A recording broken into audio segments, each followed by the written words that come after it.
ಯಶ್ ರಾವಣನಾಗಿ ಘರ್ಜಿಸೋಕೆ ಮುಹೂರ್ತ ಫಿಕ್ಸ್. ನಟ Yash KGF 2 ಸಕ್ಸಸ್ನಿಂದ national star ಆಗಿ ಮಿಂಚ್ತಾ ಇದ್ದಾರೆ. ಭಾರತೀಯ ಸ್ಟಾರ್ ನಟರಲ್ಲಿ ಒಬ್ಬರಾಗಿ ಬೇಡಿಕೆ ಹೆಚ್ಚಿಸಿಕೊಂಡಿರುವ ರಾಕಿ ಬಾಯ್ ಸದ್ಯ ಟಾಕ್ಸಿಕ್ ಚಿತ್ರದಲ್ಲಿ ಬ್ಯುಸಿಯಾಗಿದ್ದಾರೆ. ಇದರ ನಡುವೆ ಬಾಲಿವುಡ್ ಸಿನಿಮಾದ ಬಿಗ್ ಅಪ್ಡೇಟ್ ಒಂದು ಸಿಕ್ಕಿದೆ. ರಾವಣನಾಗಿ ಘರ್ಜಿಸೋಕೆ ಮುಹೂರ್ತ ಫಿಕ್ಸ್ ಆಗಿದೆ. KGF 2 ಗೆದ್ದಾದ ಮೇಲೆ ಯಶ್ ಖಾಲಿ ಕೂತಿಲ್ಲ. ಟಾಕ್ಸಿಕ್ ಕತೆ, ಲೊಕೇಶನ್ ಸಿದ್ಧತೆ ಅಂತ 2 ವರ್ಷ ಮೀಸಲಿಟ್ಟಿದ್ರು. ಅದಕ್ಕೆ ಆಗಸ್ಟ್ 8ನೇ ತಾರೀಕು ಕನಸಿನ ಪ್ರಾಜೆಕ್ಟ್ಗೆ ಅದ್ಧೂರಿಯಾಗಿ ಚಾಲನೆ ಕೊಟ್ಟು ಶೂಟಿಂಗ್ನಲ್ಲಿ ಬ್ಯುಸಿಯಾಗಿದ್ದಾರೆ. ಬೆಂಗಳೂರಿನ ಹೊರವಲಯದಲ್ಲಿ ಟಾಕ್ಸಿಕ್ ಚಿತ್ರೀಕರಣ ಭರದಿಂದ ನಡೀತಾ ಇದೆ. ಇದರ ನಡುವೆಯೇ ಬಾಲಿವುಡ್ನಲ್ಲಿ ರಾವಣನಾಗಿ ನಟಿಸೋಕೆ ಓಕೆ ಅಂದಿದ್ರು.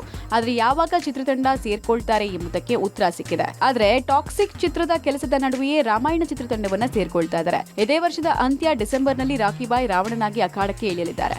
ಪಾತ್ರಕ್ಕಾಗಿ ಸಕಲ ತಯಾರಿ ಕೂಡ ಮಾಡಿಕೊಂಡಿದ್ದಾರೆ. ಇನ್ನು ರಣಬೀರ್ ಕಪೂರ್ ರಾಮನಾಗಿ, ಸಾಯಿ ಪಲ್ಲವಿ ಸೀತೆಯಾಗಿ ಕಾಣಿಸಿಕೊಳ್ತಾ ಇದ್ದಾರೆ. ಅವರ ಭಾಗದ ಚಿತ್ರೀಕರಣ ಮುಂಬೈನಲ್ಲಿ ನಡೀತಾ ಇದೆ. ಯಶ್ ರಾವಣನಾಗಿ ರಣಬೀರ್ ಮುಂದೆ ತೊಡೆ ತಟ್ಟಲಿದ್ದಾರೆ. ಹನುಮಂತನಾಗಿ ಸನಿ ಡಿಯೋಲ್ ಕಾಣಿಸಿಕೊಳ್ತಾ ಇದ್ದಾರೆ. ಇದರ ವಿಶೇಷ ಅಂದ್ರೆ ಯಶ್ ರಾವಣನಾಗಿ ನಟಿಸುವ ಜೊತೆಗೆ ಚಿತ್ರದ ಸಹ ನಿರ್ಮಾಪಕನಾಗಿಯೂ ಸಾಥ್ ಕೊಡ್ತಾ ಇದ್ದಾರೆ. ಕನ್ನಡಿಗನ ಸಾಧನೆ ಕಂಡು ಫ್ಯಾನ್ಸ್ ಬೇಷ್ ಅಂತಿದ್ದಾರೆ. Digital desk public music.